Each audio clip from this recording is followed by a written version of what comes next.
Good morning. Good morning. Good morning. Good morning. How's everyone doing this morning? Here we are yet again, painfully honest, daily. Uh, I shouldn't be this tired on Tuesday, but yesterday, such an amazing, exciting day of news, things to be done. I was on a different live stream with John Rettinger and Andrew Edwards and some other folks, and we were talking about, of all things, LG, as well as Xbox Game Pass. But, it is what it is. So, yeah, here we are. It's Tuesday, the 6th day of April, 2021, in the year of our existence, 2021. I just finally got scheduled to get the vaccine. Well, I was scheduled to get the vaccine before, but I didn't end up going. I did cancel in time for somebody else to get what I was gonna get. But now I'm scheduled for April 14th, and then this worldwide nightmare will be over. Will it? Will it be over? I'm not sure. Anyway, so here I am doing the thing. Couple of announcements before we get started. Once again, some changes gonna be happening to the live stream. We are at 10 AM my time, 11 AM Eastern Time, United States. I guess that would make it 8 AM on the Pacific Coast. And wherever you are, it's a different time, probably during the evening or something like that. And so we are doing this. A little bit earlier is better for me because then I have some of the day. Like by the time I would get done after we do it at noon my time, I would like have only a couple hours left in the afternoon before I had to go get my daughter. Anyway, so we are doing that, and we are also doing something special for the Painfully Honest Tech membership. Now, if you're not familiar with memberships are like, you pay anywhere from $2 up to, I think $15 is like the top. But you pay some money to support the channel and you get special things in return. And one of those special things, ladies and gentlemen, is going to be a Friday members only live stream. Every Friday, members only, and you guys will be able to do the question and answer again. It's Fridays, painfully honest daily, members only. That's one way that I can think of to give back to the community. So if you want to be a part of that, then there's a membership button down below. If you want to have some painfully honest merchandise, I suggest the coffee cups because yeah, I actually they're pretty nice mugs. I like this one.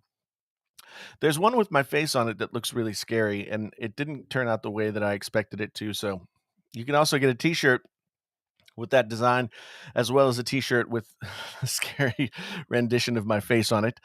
So anyway, that stuff's going on. I'm trying to give back to the membership. I do really appreciate everybody's support, no matter whether you can do a super chat every once in a while, or whether you can do the membership thing, or whether you can just like be here and be a part of the conversation. Any of that stuff is totally awesome. Nothing is required other than your complete and undivided attention to every word that leaves my mouth. I joke. I joke. I joke. Anyway, um, so yeah, there's that. And then I have to once again give a shout out to the sponsor of this here live stream and all the live streams that I'm doing these days, Restream. If you're not familiar with Restream, Restream is a live streaming platform where you can stream to up to 30 plus different places at once. I think I'm streaming to 7 different places at once, like 2 Facebook pages, Periscope, 2 YouTube pages, Twitch. I guess that's only 6, but still, it's a lot, and that's a lot of social. So anyway, whatever social media platform you are a part of, Restream can put your live stuff up there. They have this web-based browser that I'm using that gives me the opportunity to do all these cool little things, like put these overlays up and do this chat thing and all that kind of thing. And honestly, it works really great. You can stream into Restream through OBS and other stuff like that. But I just have been going straight through their web-based platform. It's really great. You do have the chance to get a 7-day trial. Restream.io/join painfully honest tech PHT. No, Restream.io/join/PHT. Link in the description for this video down there. If you have some streaming to do and you go through Restream with my link, it tells them that I'm worth continued support, which would be awesome. Anyway, so what else do we have to do today? Um, well, I mean, I guess we can just get straight into it here and talk about LG a little bit more. And I'm going to let you guys drive the bus on the conversation a little bit more yesterday. I had a bunch of things to to sort of say yesterday about LG. It's just been interesting. A lot of people have pointed out to me that all of a sudden everybody and their brother has has come into the fray to discuss LG. And it's not that it's not news, and it's not that it's not worthy they're not worthy of having that conversation, et cetera, et cetera. There are plenty of people who've been around for a lot longer than I, who have dealt with LG in a lot more detail in a lot longer period of time. I'm not begrudging anybody their right to have a conversation about this stuff, but I do think it's interesting because if just half the people would have talked about LG half as much, LG might not actually be leaving the smartphone business. And yesterday I was on that live stream that I mentioned before, and Edabong from Board at Work was on as well, and he'd kind of heard some of this discussion and about whether or not influencers had any impact on whether or not LG deserved to whatever. And so I think that well, he said his point was that LG made plenty of their own mistakes. It wasn't on the influencers to necessarily prop them up or anything like that. Um, and that's true. We talked about LG's mistakes yesterday. We don't have to go back into them in detail, but they did make the mistakes. And he brought up some other points that I think are worthy of talking about. He brought up the fact that LG didn't seem to know what product they were actually selling to whom. And when the G8 came out, and I remember that this was one of the things that MKBHD really kind of slagged the G8 for, was that sort of like hovering gesture thing that you could do with that, and that was kind of like not really all that effective, nor was it really all that necessary, and so they got slagged for that. They didn't follow through with that on any other devices. It's not really the thing that they need to do. They could, if they had doubled down on the things that they were doing well, like the headphone jack, serving different markets than a lot of other smartphone companies are serving, maybe they would have done better. But they didn't seem to have a very good sense of what kind of product they were selling to whom. And that's a good point. That's a good point. Um, he also said that it doesn't really fall on the influencers to to make up for the stupidity of the manufacturer. Fair point as well. But still, I mean, lots of people chiming in over here. We've got Lou. Why does Lou have a car in his studio? Why is there a car in Lou's studio? Can anybody tell me? Does he drive in at the intro of the show, or is he just in a garage now? Is that how far we've fallen at Unbox Therapy, that we have to film in a garage? Anyway, of course, Lou has something to say, which, I mean, he reports the news on the Lou Later channel, so that's fine. This is from 3 days ago. I don't know if he's done anything since. Of course, Linus's group has some kind of snarky, ironic, millennial type thing to say about it. All little emoji tear, whatever. I don't know. Sometimes those guys piss me off. Uh, Saf has some things that he says. Hey, look, there's me. without a thumbnail. How embarrassing. Um, Tech Talk TV, who I don't know, has a little something. Good Riddance says 7, who I don't know, but they only got 11 views. I guess this is one of those channels that I don't know. I don't know what he's doing. Um, the thumbnail says, "Our phones sucked so bad that we quit." Okay. Uh, Look, there's me again. We're live right now. That's us. That's us. And there's another one of me. I don't know why that's there. Um, CNN, Tech Chap, Easy Computer Solutions, good friend of the show. Uther Tech. I don't know Uther Tech. Um, so yeah, lots of people chiming in on the death of LG. And it is news, like I say. So it's not that they don't have any kind of reason not to discuss. But it's it's frustrating. I got my V50 somewhere. It's over there on the charging stand, and a lot of people are telling me over the past day or so that they're gonna be doubling up. They're gonna buy several G8s or several V60s or something like that. So they're ready to go. They're like prepping for the doomsday that's about to come. LG Mobile funeral. Okay, let's look that up. LG Mobile funeral. There we go. I can't type this early in the morning. Oh yeah, of course. So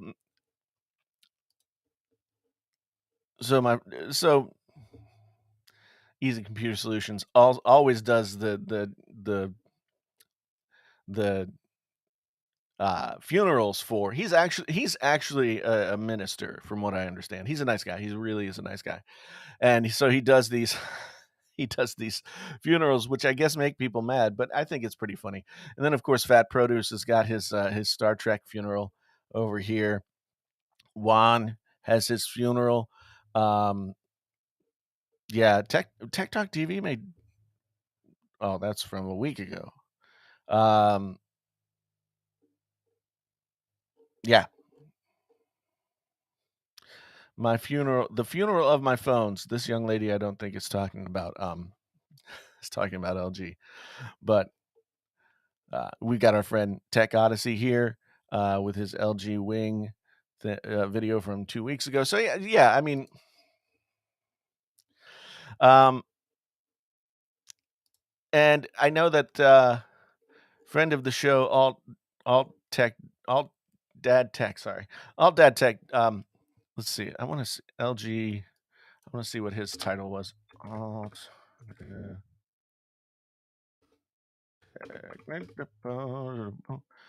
So here's his thumbnail. LG smartphone shut down. Goodbye. Not that anyone cared. Um, I mean, I don't know if that's true. Android is doing a sort of, I guess, post mortem, and then Alt Dad Tech is doing the Can You Trust. That's cool. That's cool. I'll take it as a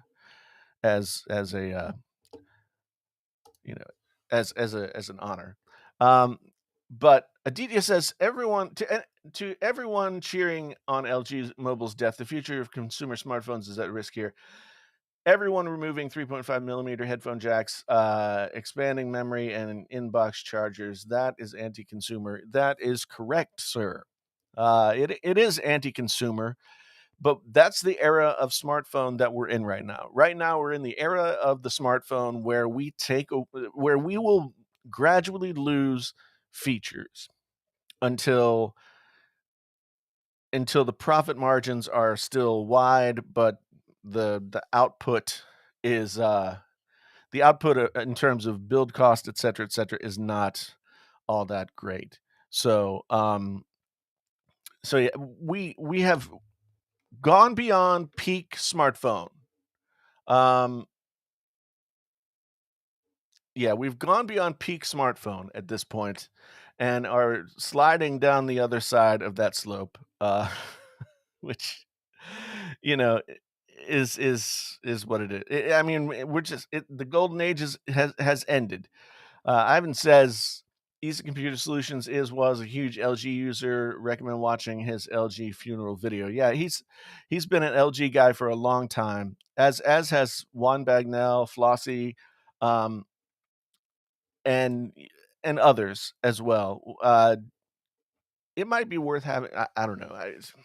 It might be worth having a conversation amongst the people who actually amongst the people who actually covered LG on a regular basis, do a little live stream where we all talk about it. But uh, at the end of the day, I mean, I think we all know that it's just they didn't they didn't do what they needed to do, and for a long time the writing was on the wall. Will current Android or LG phones get Android 12? I mean, I don't think the V60 has Android 11 yet. So so I'm not gonna guess that Android 12. I mean, LG is always the slowest with operating system updates. They always have um I don't know why. I don't know why. They don't seem to put their resources where they need to be. And so I would not hold my breath for Android 12, which, I guess I can't blame them for if they're not going to make the phones anymore. But yeah, Alejandro says, Juan Bagnell said something I found interesting. He attributed LG's demise to tech YouTubers using LG as a punching bag without actually using the phone, and poses the question of who is next. Well, we talked about that a little bit yesterday as well. I mean, there wasn't a whole lot to lose if you slagged on LG, and LG was kind of like the redheaded stepchild of smartphones. Um, so I think there's some truth to that.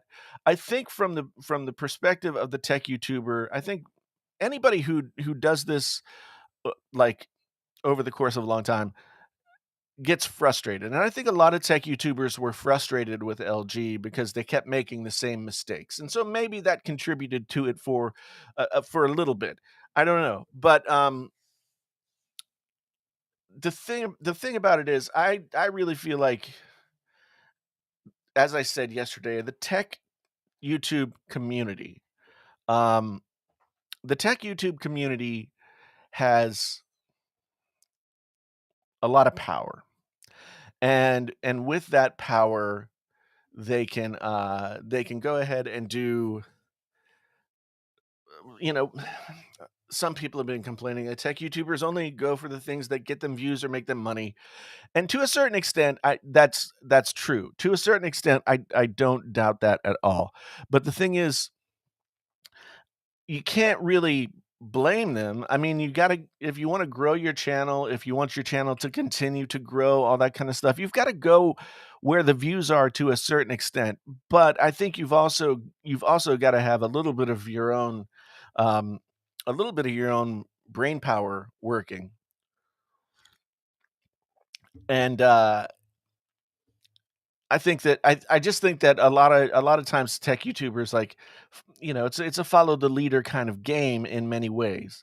As I said yesterday, and as I'll follow up, if a larger tech YouTuber um, slags a phone or a company or a series of their phones or something like that, um, then down the line, other smaller tech YouTubers are not going to look upon that phone favorably either.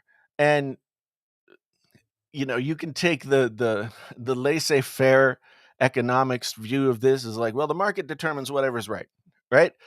Um, and maybe that is true. However, sometimes I think that there is a flaw in the way that YouTube reviews and sort of like non-structured editorial situations work, that is a flaw in how it presents itself. I've talked about this before. In a traditional editorial situation, right? In a traditional editorial situation, if you're gonna do a story about LG and the end of their run with smartphones, um, then you are going to then you're gonna have at a traditional, even at some place like The Verge or someplace like that, you're gonna have an editorial staff, an editor in chief, people like that, who are gonna vet the story and who are gonna think about like, okay, what should we really be saying? What is really the story here? And much more. It's going to be much more thought through. Whereas if we're talking about YouTube, on YouTube there is no editorial staff for a regular YouTuber's content. So sometimes I think that there's not as much thought going into how to talk about these things as is necessary, and maybe that's part of the charm of YouTube.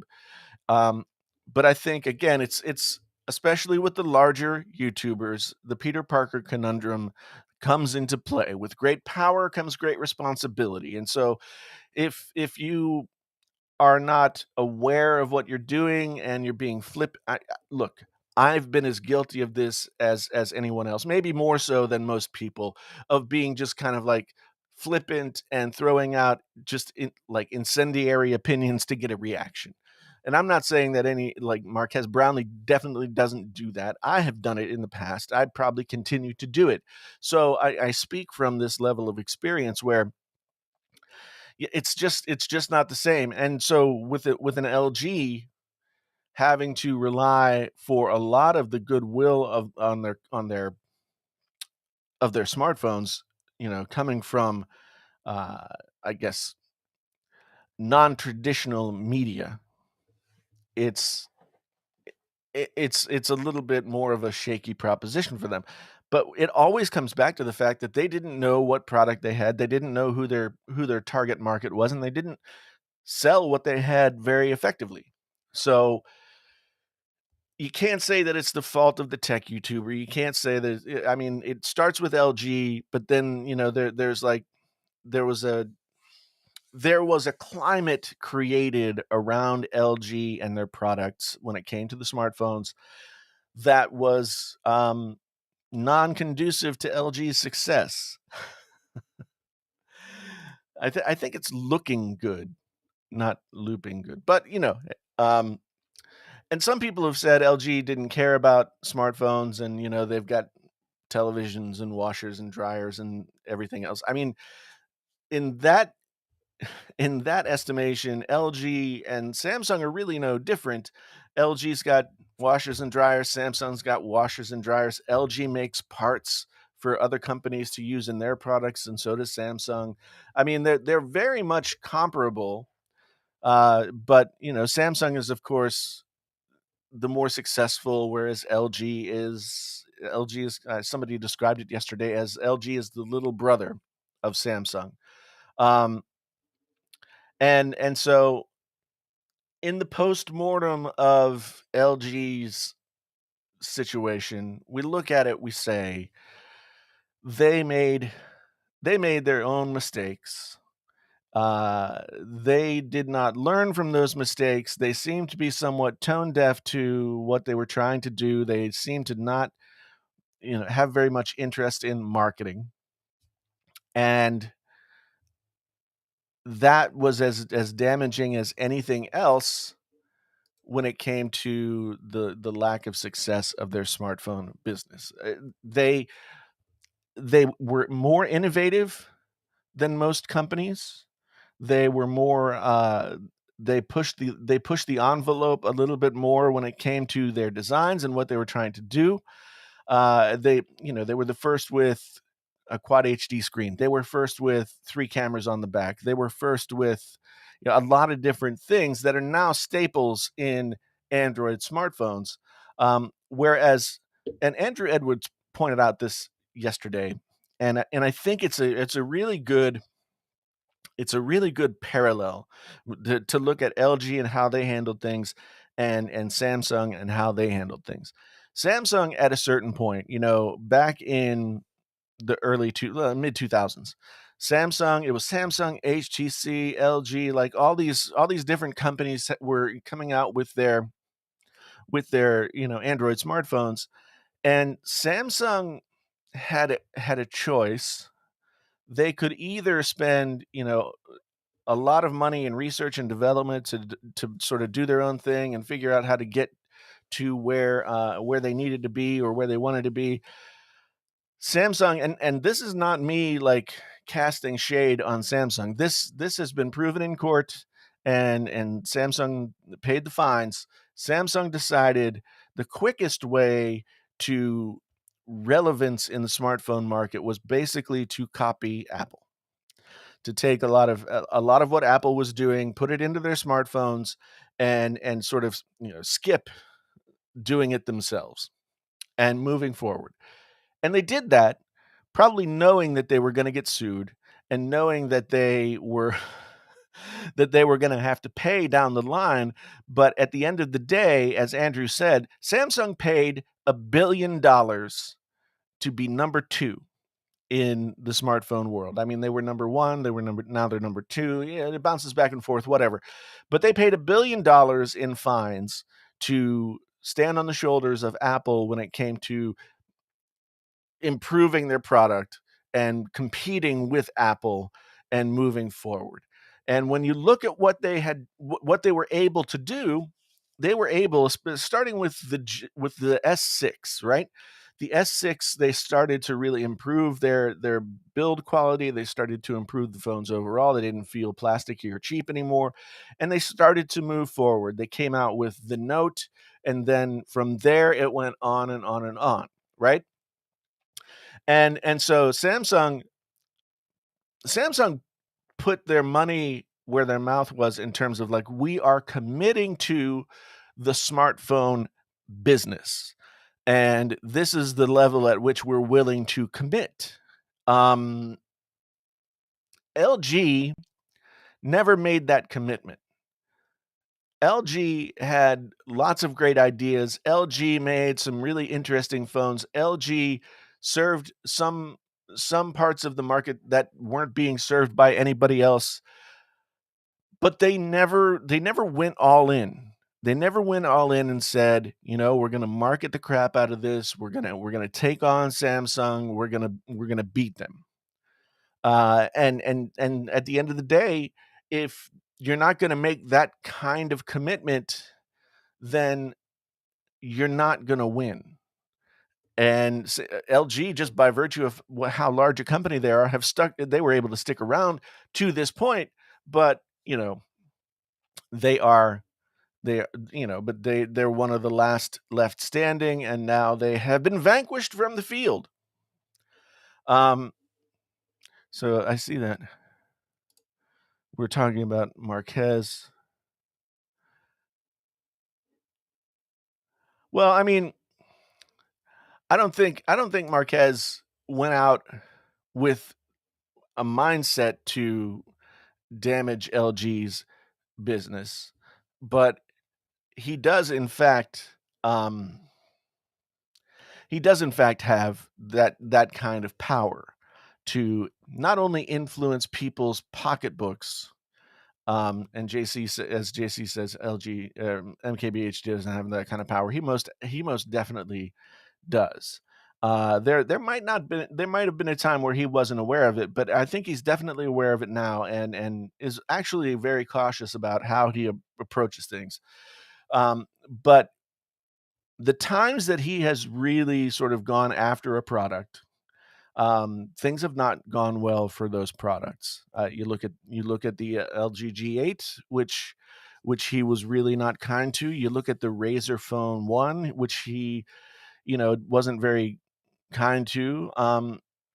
And those phones weren't successful. And I'm not saying, like, there's a trickle down effect. He is, for all intents and purposes, the most successful, the most watched tech YouTuber, the most respected tech YouTuber by many people in the audience, the community, right? So when he says something like that, it not only has the effect on the buying public, it also has the effect on the rest of the YouTube tech community, um, to sort of like it helps create a conventional wisdom that then can sort of proliferate down the line, so that when you're a smaller tech YouTuber and trying to make your mark and get your views in and all that kind of stuff, and you've got a choice between buying a Samsung device and buying an LG device, and you look at the views and the discussion around the two. I mean, 9 times out of 10, you're gonna choose the Samsung device because that's where the views are. And I'm not gonna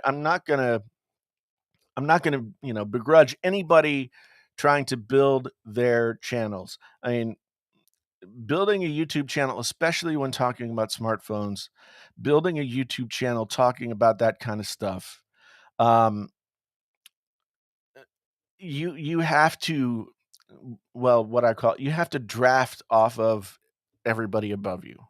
So if everybody above you is talking about a certain thing and not another thing, then it's really more difficult to talk about the other thing, because you're trying to like end up in their like suggested videos bar on the side of on the side of the YouTube page. You're trying to end up grouped with them in like a search cluster, all that kind of stuff.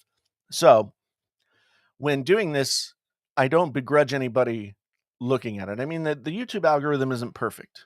Um, but it it has a way that it works, and you can't ignore it.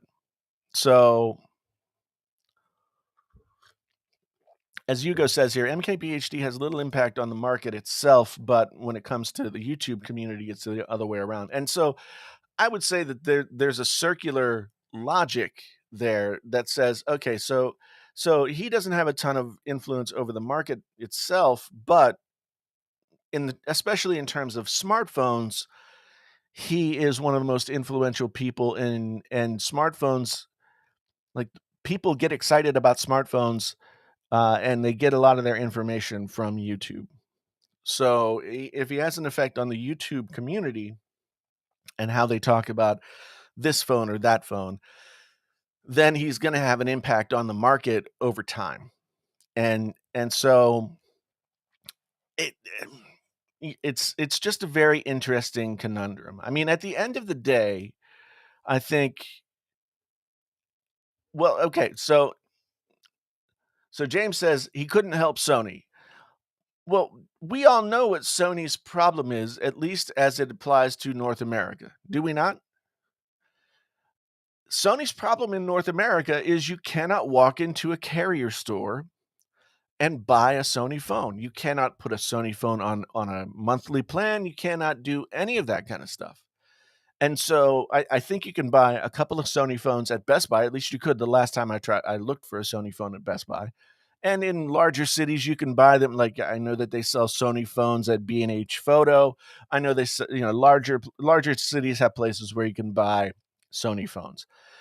But in the United States and in Canada, I don't know how it works in South America, Mexico, those places. But in the United States and Canada, if you are not in the carrier store, I would say that like 95 point whatever percent of everybody who gets a phone gets the phone through the carrier store.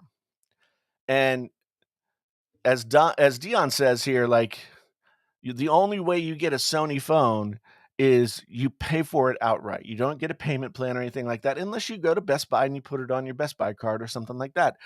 And most people are not savvy enough to even know how to change their SIM card.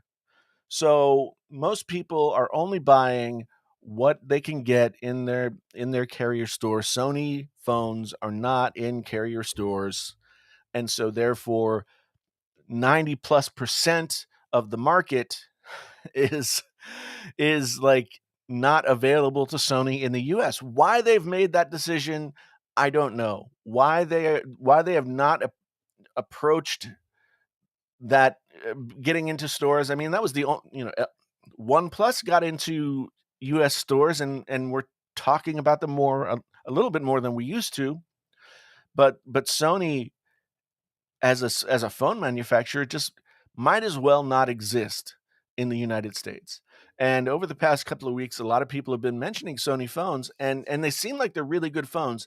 However, it doesn't, if I have to think about the content that I'm going to put out there, if the majority of my audience is North America. If the majority of my audience can't go can't go get the phone that I'm talking about, then it doesn't make like a lot of sense in terms of a content strategy to put a lot of coverage or money into covering that phone. Now, as soon as Sony gets into the carrier stores and people want to talk about Sony, I'm for it, right? I'm there. But until then, um yeah, unfortunately, however good Sony's phones might be, um they're not available.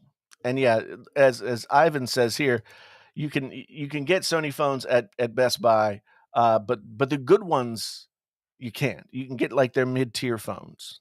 So um, and the commentary. So Aditya says the commentary around OnePlus isn't great either. They do have a carrier dealership going for them, but techies still can't help but fall into the Samsung Apple cycle. Here's the problem. Now, OnePlus has the reversed problem that LG has or had, I guess. OnePlus, I mean, if we want to continue to talk about Marquez Brownlee as like sort of the sort of top of the heap barometer for how people think and feel about smartphones, Marquez uh, just 2 years ago or a year before last had the OnePlus 7 Pro T. I don't remember which one.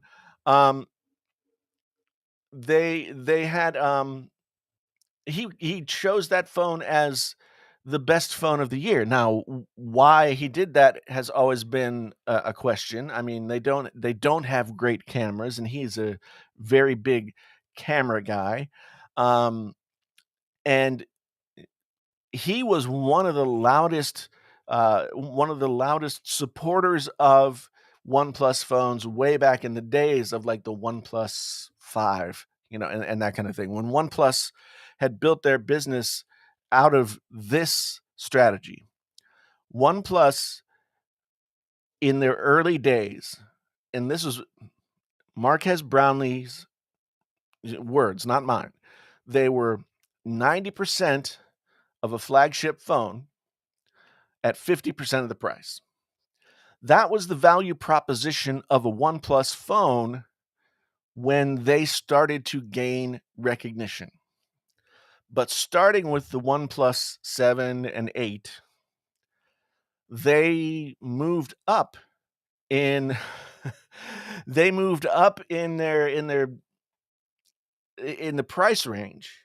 And so the value proposition was no longer as great because while LG has some really good phones, they still struggled with camera. They still struggled with other things. They still were not quite as good as the Samsung, the Apple, right? And if that's the case, then the value proposition of OnePlus is no longer there. It's no longer 90% of the phone for 50% of the price. It's 90% of the phone for kind of like the same price. Like the OnePlus 9 Pro is over $1,000. And if you're trying to sell a phone over $1,000 to a US market where they could get an iPhone or a Samsung phone for that money, I don't think you're going to convert very many people. You have to give them a reason to buy your phone. And there's nothing that gives people a reason to buy a OnePlus phone over an Android, of the ilk of a Samsung, or even go to the iPhone. Um, so OnePlus, I mean, OnePlus may be the next victim, if we want to put it that way. But the truth of the matter is, they've done it to themselves, just like Samsung did. They didn't understand their product, they didn't understand their market, they didn't understand their customer, and so therefore they are they're making their own mistakes that are going to drum them out of the business. They've already lost Carl Pye. They've already lost, some of their leadership. They've already lost their way in terms of what their products are. So, yeah, we've got a $5 super chat from Bushin RYUK. I still can't say that. I don't know what that name is supposed to be. Could you see LG come back to smartphones later on, maybe merging their department with another hardware developer like HTC? Well, HTC already sold like some of the most important parts of their business to Google, right? HTC, there was kind of like a power struggle in HTC, and the important parts, Google bought them, then they kept the stuff that they wanted and they sold them off again. And honestly, thinking about the fact that that LG over the past 4 years or 5 years has lost $4.5 billion in the smartphone market, I don't think that they could logically make the argument that they should come back. They gave it the old college try. In fact, they went to grad school. They were on their way to the PhD college try, and and they could not sell the phones. Um, and so unfortunately, I don't think they're gonna come back. I don't think they're gonna I hope that there are people out there, companies out there that pick up some of the flags that LG carried, specifically the headphone jack, but I don't really see that happening. Um, so that it's just kinda like I think LG did everything that they could, and they can't do anymore, and so they're on their way out. We got Danny Winget in the house, and Danny says, "They aren't losing their way, they're fulfilling where OnePlus always wanted to go. They always wanted to be a flagship company." I agree. I mean, you know, I think you're right that that was their plan. I just think that, you know, hindsight being 2020, there there wasn't a space for them there.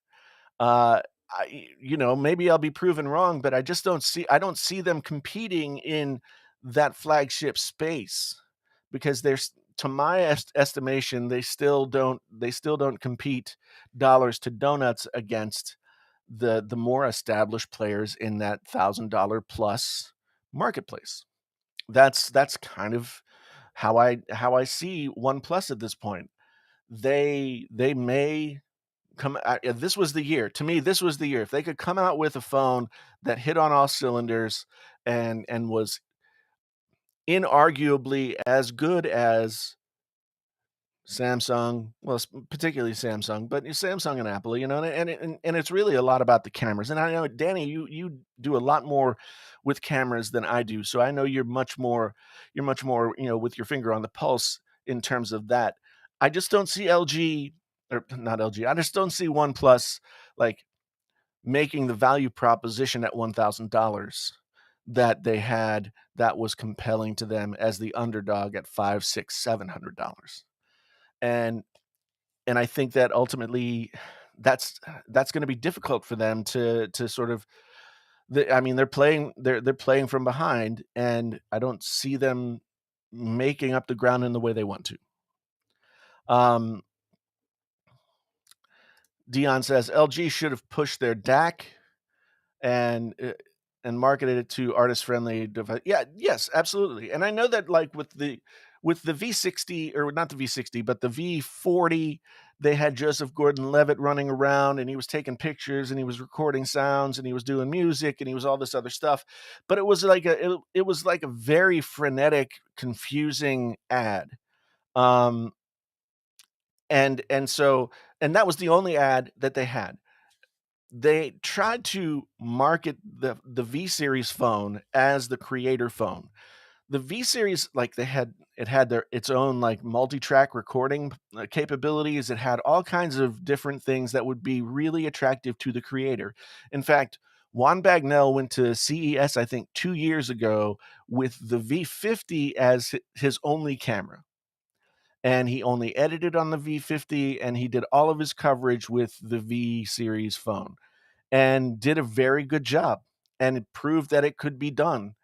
Um, but you know, I mean, Juan wasn't a member of LG's marketing team. They should have been recognizing this stuff. They should have been seeing like what kind of guerrilla marketing was possible, what kind of, you know, what the reviewers and the public were responding to with their products, and then doubled down on that. But they didn't. They didn't.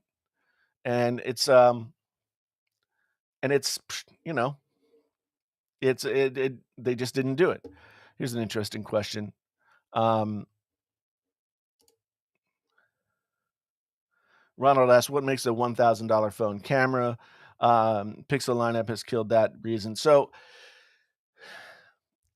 to me, what qualifies now, should there be a $1,000 phone at all? I mean, we could have that argument all day.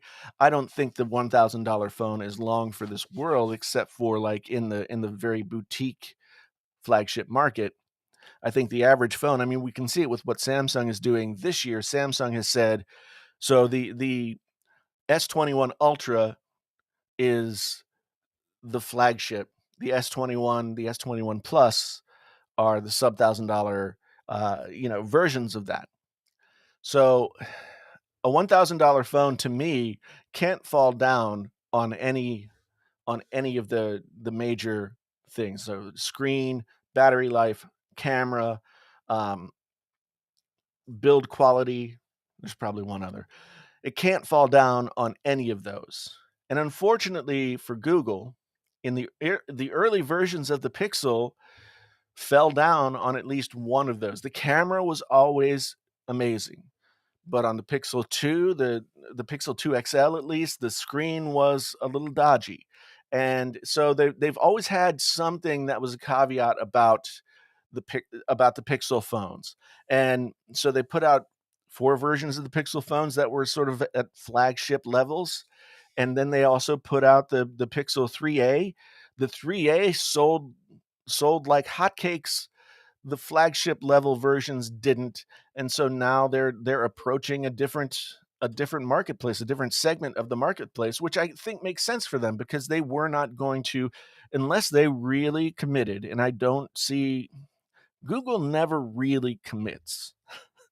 They don't really commit to anything. They're very quick to ditch stuff, and we all know this. There's a whole web page that is like a graveyard for dead Google products.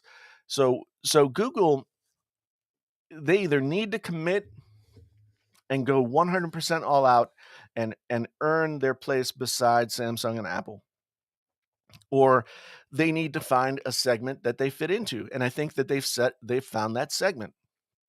They found that segment in the 3 and 4A at like sub $500 prices, and now they found that segment for the Pixel 5 as like a slightly lower tier device. So I what we're seeing is the inability for a lot of people, a lot of companies to continue to compete at that $1,000 level, right? A lot of companies, you know, are not able to get that dollar amount. One of the reasons people didn't buy the LG V50 is that the LG V50 cost $1,000. The LG V50 was the first phone, at least in the US market, to have a 5G radio in it. And I mean, this was before anybody cared about 5G, but the LG V50 was the first phone to have a 5G radio in it. And it was $1,000 and nobody bought it. It's still a great phone, good battery life, good size, good performance. Everything about it was good, and it was future proof with the 5G radio inside. But nobody was willing to pay $1,000 for the LG V50. So they came back with the LG V60 last year, and said, "Okay, we're gonna change the value proposition. The LG V60 by itself, $800. We've changed a few things. We no longer have Quad HD plus screen. We have 1080p screen. We don't have 120 hertz, but we have the processor that we need to have to be competing in the flagship level. We have the monstrous battery with monstrous battery life. We have the value adds of the the headphone jack. We have value adds of the option to get the dual screen case. So LG was hoping that the added value that they were offering at a sub $1,000 price. So you get the LG V60 and the case for $900. they were looking at that and they were saying, "Hey, well, maybe this is how we sell some phones. This is different." Samsung is doing their folding phones, and those phones are $1,000, $2,000. So maybe this is the way that we slip in there, right? And unfortunately, unfortunately, uh, the dual screen thing just didn't catch on. Now, things don't just miraculously catch on. You have to sell them. You have to market them. You have to make people want to actually own it. And LG just didn't do that. They didn't do that. They didn't go to the consumer and say, "Look what you can do with this." And so nobody bought it, right? So I see here that H7 Paris says Danny Winget did a comparison video V60 versus S20 Plus. Commentary is 90% of V60 wins. There was the base that thought the phones that bought the phones. If that community took up the cause, LG Mobile would still be here. Yes or no? Um, I mean, for me, I have been an LG, especially LG V series evangelist for ever since the V10. I wasn't really like super active on YouTube at that time, but since the V20, the V30, all of those phones, so like better than 5 years, I have been an evangelist for LG's V series. And I don't set the world on fire, but I get decent numbers of views. But I always felt like, for the LG phones, I was getting views from people who were already sold on LG. And I don't know that I have the power in terms of like my reach to get to really be as persuasive as somebody who has a larger reach than I do. And I think, when you look at Juan Bagnell and you look at Jay Williams and you look at, I mean, Flossie definitely has a lot of influence, but I don't think that any of us who covered these phones regularly could do what the company could have done if the company had done it. So is it our fault for not really being evangelical enough about the phones? I don't think so. I don't think so. LG had a product that they needed to sell, and it was, we as content creators could have been helpful. Um, but at the same time, like if LG is not going to spend the time and the effort and the money to market the phones, then I don't know that there's really anything like non like connected parties can do. Danny himself is here in the chat, so he says, "No, it wouldn't, because people will make their own decisions regardless of my thoughts or anybody's thoughts. Really, I use 150 to 200 images per each comparison, so people can make up their own mind. Most camera comparisons have 30 or 40. Yeah, so um, so yeah, it's I think that's right. People are going to make their own decisions. I think that, and I do think that there's a bandwagon-esque feel to how people make these decisions. I think that making a decision on $1,000 LG phone is a decision that a lot of people would not be comfortable making, because the, they've got other $1,000 options that are better bets, or at least they are perceived to be better bets. They've got market leaders in front of Samsung. Um, So even Louis Rossmann uses an LG G8. Well, does he have can he repair that? um, so Wish Waiter, yeah, says to win, LG had to copy Apple's approach instead of just superficially copying the end of product like Samsung did. Focus on security, privacy, animation, SDK, video, the areas where Apple does well. I think, to put a finer point on that, I think that what LG could have done in terms of their marketplace is that LG could have been the anti-Samsung. And in being the anti-Samsung, they could have been sort of like the Android Apple, but there are decisions that Apple made that LG was still on board with, in terms of headphone jack, focus on creativity. I mean, the iPhone is still a very impressive creative tool. But losing the headphone jack from the iPhone really hindered its ability until the dongles and everything caught up. The iPhone was really hindered by uh, the loss of the headphone jack in terms of its ability to be a creative tool. There were a lot of people that used iPhones every day as creative tools that relied on the headphone jack to be part of that equation. And until they could, get the lightning equivalent or whatever, they weren't able to do that work. LG could have been the anti-Samsung, quasi Apple of the Android marketplace. They could have been that. In fact, like there wasn't much in terms of what their hardware was, in terms of what the capabilities of the phones were to make that argument. It's just they didn't make that argument. And you know, they and David Rice is correct here. They never got the UI right. If if they would have gone with stock Android with a few LG flare like little flares here and there, people would have bought that phone. I mean, LG's skin of Android got better over time. The LG V60, what they're doing with the wing and and the velvet, the skin wasn't nearly as bad as it was even just a couple of years ago. But yes, they tried to match Samsung with the gimmicks. You remember when Samsung used to have all these bells and whistles that were pretty much superfluous and useless when it came to their phones, like you could scroll with your eyes and all this other ridiculous stuff. And and LG tried to do that as well, when that wasn't really their bailiwick. That wasn't really what they were good at. And so they were competing with the wrong company, or they were mimicking the wrong company.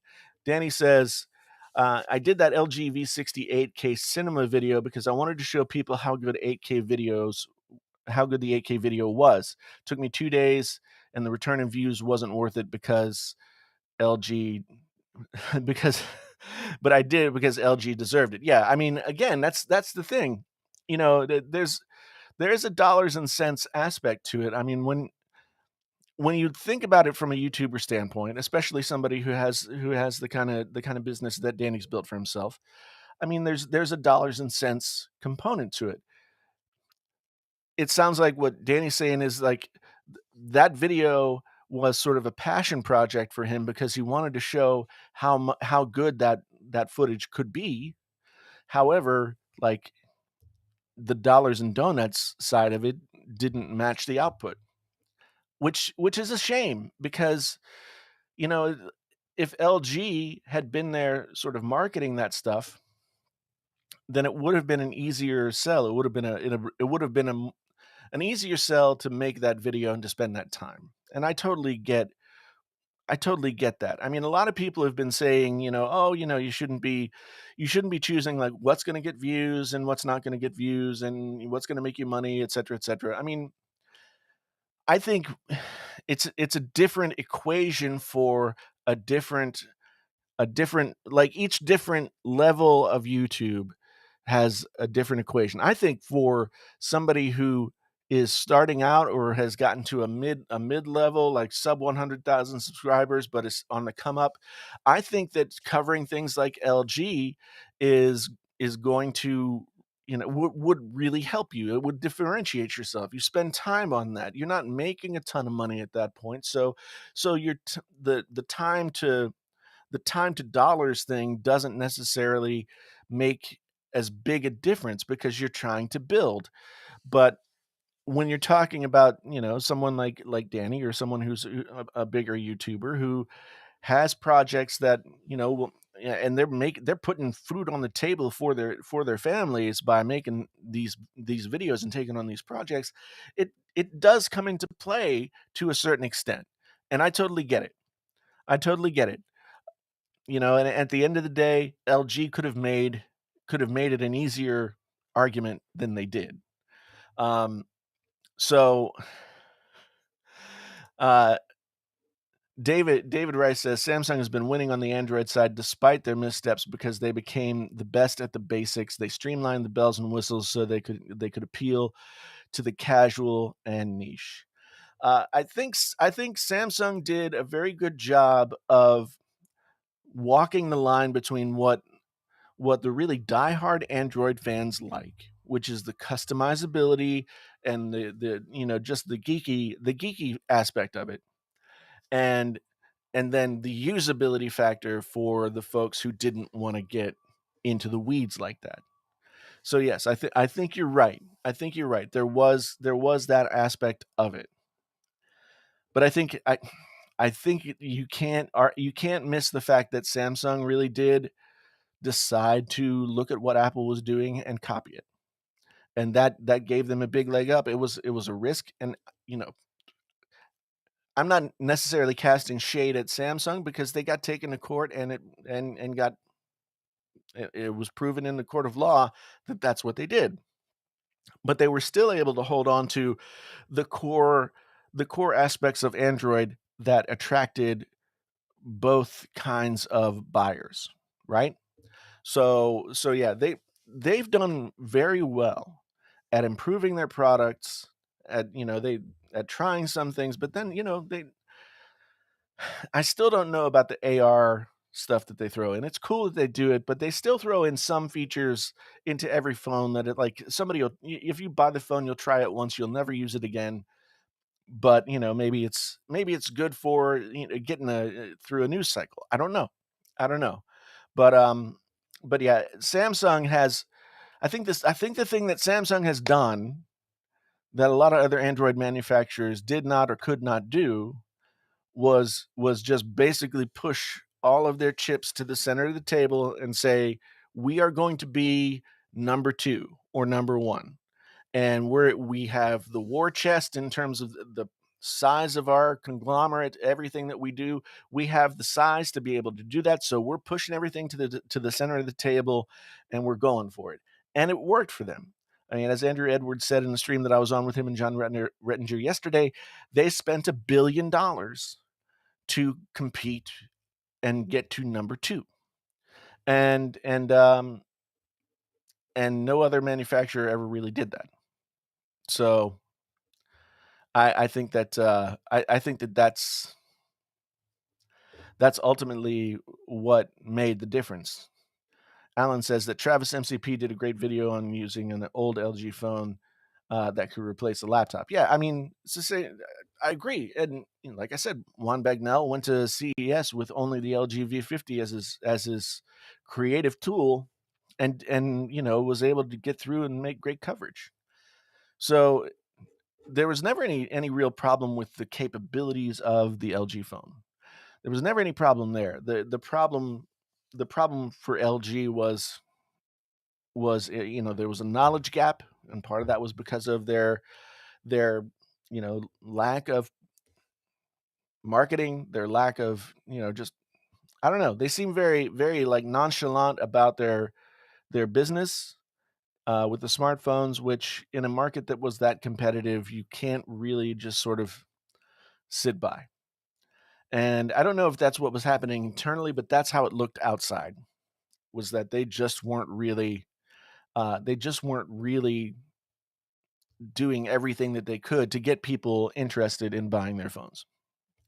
And they did have the boot loop issue that still comes up 5 years later, still is an issue. They didn't address the boot loop issue in as aggressive a way as Samsung did with the Note 7. And Samsung played that Note 7 situation in terms of PR and sort of building and keeping their customer base. They played that from a PR standpoint textbook. I used to teach this. It's like, the Tylenol scare of 1986 when somebody was putting cyanide in Tylenol capsules, right? And I think 6 people died in the Chicago area.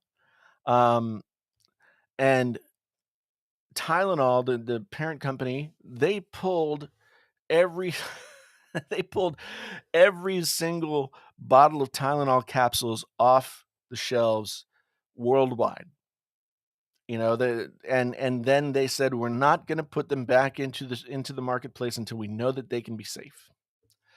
And Samsung did the same thing with the Note 7. The number of fires that the Note 7 caused was small comparatively to the number of phones that were out there. But Samsung pulled the phones back. They recognized a design flaw. They tried to fix the design flaw. It didn't get fixed. And so they pulled the phone off the market, and that was it. They lost so much money. They lost so much money out of doing that, but I think they kept their customer loyalty and respect because they were willing to go that extra mile to do what needed to be done in order to make sure that their customers believed that they were being safe. Now, LG's boot loop issue, I think, was more widespread by far than the Note 7 explosions, and they did do things to try and fix that problem. I can't remember exactly what they did in terms of fixing the boot loop problem um, or helping the people who were having that problem. But but then they started after that, they offered 2-year manufacturer warranties, which, they didn't promote.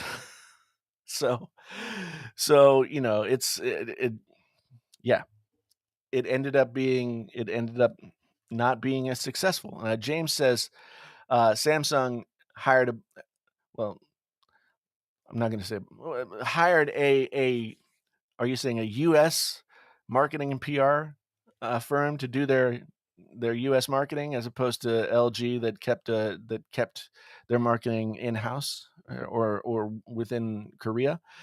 That might be part of it as well. I mean, it is important to have people who really know the marketplace where you're trying to sell, um, you know, be there and helping you sell in that marketplace because I've had family members who were in the military who lived in Korea. I know enough about life in Korea to know that what's going to sell something in Korea is most likely not the same kind of thing that's going to sell something in the United States. So yeah, I think it's important from a marketing standpoint to make your marketing uh, global in the sense that you're selling things to people with people who understand that market.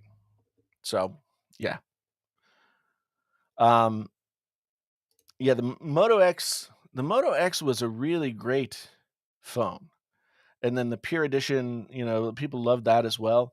Um, Moto went from the Moto X to the Moto Z Force as their flagship. And unfortunately, the Z Force, man, I don't know. I don't know. It was a cool idea. The Moto mods and that whole thing.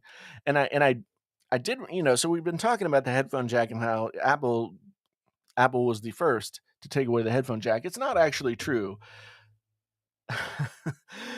Motorola took away the headphone jack with the Z Force because it was a very thin phone. There was no room for a headphone jack. A couple of months before the iPhone 7 the 7 came out, so Motorola gets credit for taking away the headphone jack first. Although I think that most Motorola phones, at least the mid-tier phones, have headphone jacks now. So Danny's got some of the lowdown here. LG and Samsung's primary marketing teams are all based in Korea. The US does have their own campaigns, but ultimately answer to Korea. Yeah, that's the sense that I got as well. Having talked to people in LG PR or in Samsung PR and marketing. LG does have people in the US as well, but I just don't think that it's on the same scale as Samsung. I think that um, LG's departments aren't as I don't know. It just doesn't seem to be as big an operation in the US as what I got the impression Samsung's was. But I don't know that 100%. Um, Aditi Anand says, buy LG smartphones and to save it from dying. Man, that's that ship has sailed, unfortunately. Um, Unfortunately, yeah, I think if you wanna keep using LG smartphones, like, buy a few of them and keep them in the freezer or something. Because ultimately, uh,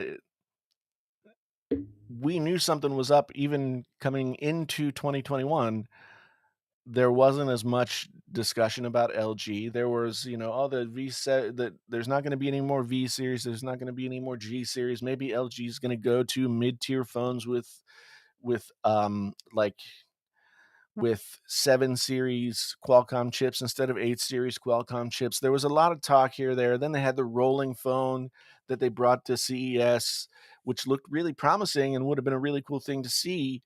Um, but then just, in the ensuing couple of months, nothing really happened.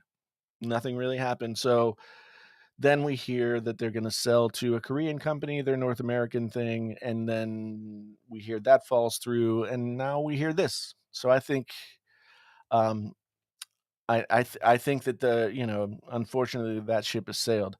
I have not reviewed the wing. They did send me a wing. They did send me a wing, and I have it, but I haven't reviewed it yet. I mean, it kinda came to me at the same time that my S21 Ultra did, and I just, I was kind of in a holding pattern where I was waiting to see what would happen with LG, like, because again, does it behoove me to cover the wing when I don't know what kind of availability there's gonna be for it. I don't know if people are gonna buy it.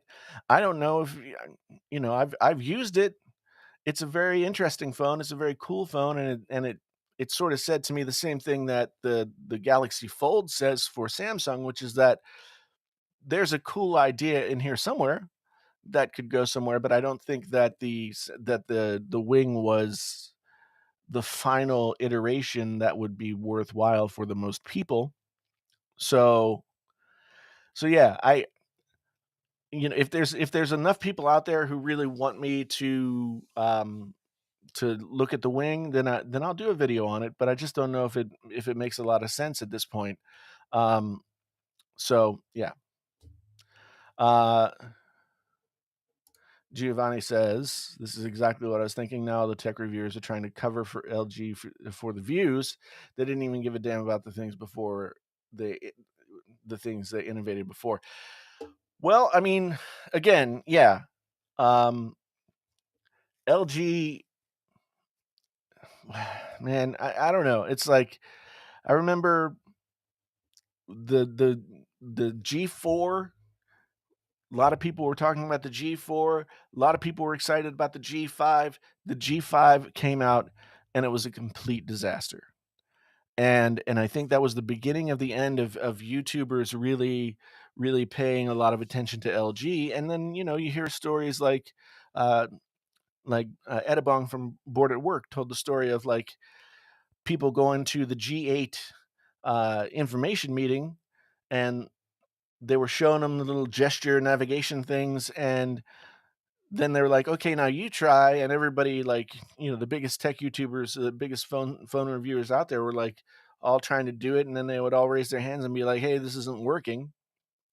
Um, if they would have just like made the G8 a super solid phone with stock Android and the quad DAC and sold it at $700, I think it would have been a different story for them. But they kept trying these little tricks, these little gadgets, these little things. So yeah, yeah, I don't know. I don't know. What do you want? I wish you could thumbs down videos before even watching them. Oh, because people are, it's hard to say that people are like bandwagoning the discussion of LG. I mean, it is a big story. When a major company steps out of a marketplace, it is a big story. So people have the right to cover it, I guess. Um, so, but what I'd be wary of is people out there who didn't pay much attention to LG in the first place, like kind of, crying crocodile tears over the end of LG. I don't know if people are doing that. I haven't really been watching the videos, but um, yeah. Bill says, with LG's exit, is there a flagship premium phone with a 32-bit quad DAC headphone jack and expandable storage? No, no, there is not. The Sony Xperia 1 Mark II does have a headphone jack, as far as I know. And I've done tests with headphone jacks, like between the Samsung S10 and the Pixel 3a. I did just a straight up test with the headphone jacks where I had the same music playing on both, and I just swap back and forth the same headset. And the headphone jack that's in the 3A, and I would guess probably likely the 4A as well, is nowhere near as good as what was in the Samsung Galaxy S10. So, and the S10 wasn't like a special headphone jack. I mean, it was a good quality product. The DAC was good, the amp was good, et cetera, but it wasn't at the level of what LG was doing with the quad DAC and all that. So, at the end of the day, I mean, if Samsung is beating the 3A, then you have to imagine that most of the headphone jacks that are in the mid-tier phones are going to be of a similar quality. Um, Alyosa, is that how you pronounce your name? Says reminds me that the Asus ROG phone has the same Saber amp that the quad and a quad DAC as well. So that is a good point. I had forgotten that the ROG phone had that spec. So thank you for reminding me. The only problem is, again, the ROG phone is something that you have to buy outright. You can't go to the carrier store and buy yourself a ROG phone. And that to me is ultimately kind of a drag. But knowing that that's the case, I might grab myself a ROG phone just to really kind of do a test. So yeah, that's a good point. And I don't even know. So I don't even know that the ROG phone has flagship specs, but to me, at least somewhere in my mind, that like the idea of flagship also has to do with availability, and because I would classify the ROG phone as like a boutique specialty phone as opposed to a flagship because it's not available everywhere easily for everyone. So that's kind of where I fall with that. But it does have all the specs that you need and then some. Um, to really you know make it a phone worth talking about. Got a super chat from uh, Michael. Thank you, Michael. About a month ago, AT&T stopped letting me use my G8 on their network after a year of doing so. I have the G8 model variant sold by Amazon. Weird. Yeah, I was it like a dual like CDMA and GSM kind of thing? I hadn't heard about that, so I don't know why that would happen. Um, but yeah, that's too bad. Danny says problem with the audiophiles are just too small a segment of the consumer base. LG didn't convey how good the DAC was for the average consumer. Zero marketing on that feature at all, and that's right. And I think that I have friends who knew about the quad DAC and were buying the LG like back the V20, the V30. Friends who were big music heads who were buying the LG V series simply for that feature. And I think if LG had marketed that feature more so, to the general public, but also to other folks out there, I think if LG had marketed that feature and really said, if you love music, this is the phone for you, that would have been compelling to the more casual, audio enthusiast as well as the folks who are going out there and buying digital audio players that, I mean, Sony makes a digital audio player that costs like over $1,000. So there are people out there that are doing that, and there's nothing in the phone segment other than, well, now the Asus ROG phone, but there was nothing in the phone segment that could come close to the kind of quality that you could get out of a digital audio player, except for the V series. And so I think, as you say, Danny, like if they had marketed that feature, if they had said, you know, if they had said, Apple took away your headphone jack. If you love music and want to use your great headphones or want the best audio quality possible, then come on over to the LG side where we've got not only a headphone jack, but one that's, you know, n number of times better than what Apple was giving you. They could have sold more phones. They could have sold more phones on the cameras. They could have sold more phones on, a lot of the features that they had, but they didn't sell the phones. It's really frustrating.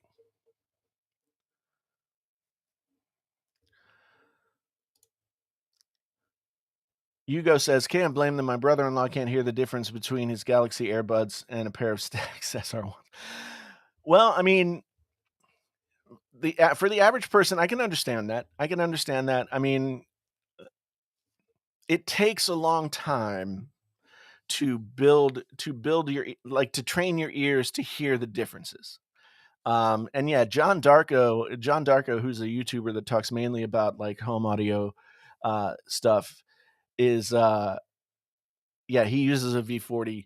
He and talks about it all the time. He's a really great YouTuber as well. I don't watch him all the time, but I have watched a lot of his stuff, and he's very good. Um, so the V series, and he is like, if you want to talk about like high end audio geek, like he is the perfect example. And the V40 was his choice of smartphone. So yeah, I mean, there are ways out there that it could have been done, but unfortunately, it didn't happen. Um, so we talked about Louisville Tech. We talked about the Pixel headphone jack. The Pixel headphone jack that comes in the A series just isn't a very high quality headphone jack. It's there, you can use it. I think for the price range, and it works, but if you A/B'd that headphone jack and an LG V series headphone jack, your mind might explode. Your ears would curse you for what you've done to them, going from one to the other. And that's the thing that I think a lot of people don't understand is like a headphone jack is not a headphone jack is not a headphone jack. There are so many different varying levels of quality, so many different price points when you're talking about buying the parts for the headphone jacks. It's just there's a lot of different stuff that goes into it. And to LG's credit, they went the extra mile and they continued to try and improve that quad DAC year over year over year. So I mean, I give them props for doing that, and I wish they would have. I wish they would have sold it. I wish they would have gone to people and said, this is why you should buy our phone." Because even though the audiophile market might not be large enough to make a huge difference, there are enough people who loved listening to music, and I would have loved to have seen that as like a pushback against the proliferation of the proliferation of wireless headphones, and the narrative now becoming that wireless headphones are just good enough. And who cares about the other however many, like 25% that you lose, and that wireless headphones are the future, and you might as well get on the bus, or whatever, old man, shut up. The things that I hear all the time. Yeah, Danny's got a good point here. They could have had listening stations at Best Buy and other carrier stores where you could have had headphones, plugged into one phone versus the other, or you could have hooked up your AirPods to an iPhone, and then had not even a great set of headphones attached to a V series and heard the difference. I mean, that would have been really compelling. That would have been really compelling. But see, LG didn't sell their phones that way in carrier stores. LG sold their phones in carrier stores by offering incentives to folks that work there, by offering, 2-for-1 deals and that kind of thing. So they kind of accepted well, Samsung or Apple is too expensive, so we can get a 2-for-1 deal on the G7, so we'll take that. That was what LG seemed to settle for when it came to being in carrier stores. So your wife refuses to use headphones for anything. Well, some people are like that. Some people are like that. Some people get like freaked out by headphones, you know? Some people don't like them on their head. I remember the first time I put on like active noise cancellation headphones. Man, it felt weird. It was like hyperbaric chamber weird. So I get it. Some people don't like the feel of headphones on their head. I can't, you know. But yeah, it does make it hard on the person who wants to listen to something that their significant other doesn't want to listen to. Um, Good bang for the buck. DAC, Apple USB-C to 3.5 millimeter adapter also works for Android and Windows. I have never done a comparison between USB-C and Apple dongles, but I probably should, because there is, if it's not the well, there are some kind of electronics within those dongles that do convert the sound in some way. I'm not going to I think I know, but I'm not going to say because I'm not 100% sure. But there are electronics within them, and it could be, I think with the iPhone 7, I think that the lightning dongle that came with the iPhone 7 was doing the D to A conversion. I think that they were like, it was coming out of the lightning port digital and being converted to analog right there inside the dongle. I could be wrong, and I don't know if it still works that way, but it would be like, it might be time for me to get into stuff like USB DACs and USB dongles and that kind of thing. I mean, the thing that people complain about sometimes that I don't understand why more people don't complain about, um, is that when Apple took away the headphone jack, they eliminated the ability to listen to music through headphones and charge your phone. And you would have thought, I mean, look how much discussion we've had about taking the charger out of the box, right? You would have thought at the time that would be a big issue, but it wasn't. And I never really even thought about it until I was looking for dongles on Amazon, and I was doing some top 5 this, that, or the other things videos, and and there were a lot of people in the reviews of these dongles that complained that you couldn't charge. So there are a lot of like 3.5 millimeter lightning adapters. So you can plug the lightning in and you can plug the 3.5 millimeter in, and you can charge and listen to music at the same time. So, and and the thing is, like, the headphone jack is hanging by a thread, and this is what makes me mad. The headphone jack is hanging by a thread because Apple, who are very good at doing this, and this is one of the reasons why they're hugely successful, Apple changed the narrative about the headphone jack. Apple said the headphone jack was old technology, and they had the courage to get rid of the old technology and go into the future. Now, yes, the headphone, well, the three point, not the 3 point, this the 1/4 inch cable has been used since, I think the number I saw was 1877, and it was used when telephone operators had to plug, one end in one jack and the other end in the other jack to connect a telephone call, right? And so, yes, but there's a lot to be said for straight wire connections. One wire connecting to another wire, two terminuses connecting with one thing. Whenever you take into account software and, getting through the air to a Bluetooth headphone like that, it's much more difficult to achieve the same kind of quality. So, um, that's why the headphone jack has suffered in the ensuing years. There was nothing wrong with the headphone jack. The potential of the headphone jack was so much higher in terms of fidelity than the potential of the wireless headphones at the time. So they were really selling us a bill of goods by saying that they were taking us into a better future, because at that time the future was not better. Wireless headphones were nowhere near as good in terms of sound quality as straight up headphone jack. We got a $10 super chat from Bushin. Okay. Just use Bushin. Okay, I'll do that. Can you briefly talk about the power difference between the Apple A chipsets and Snapdragons?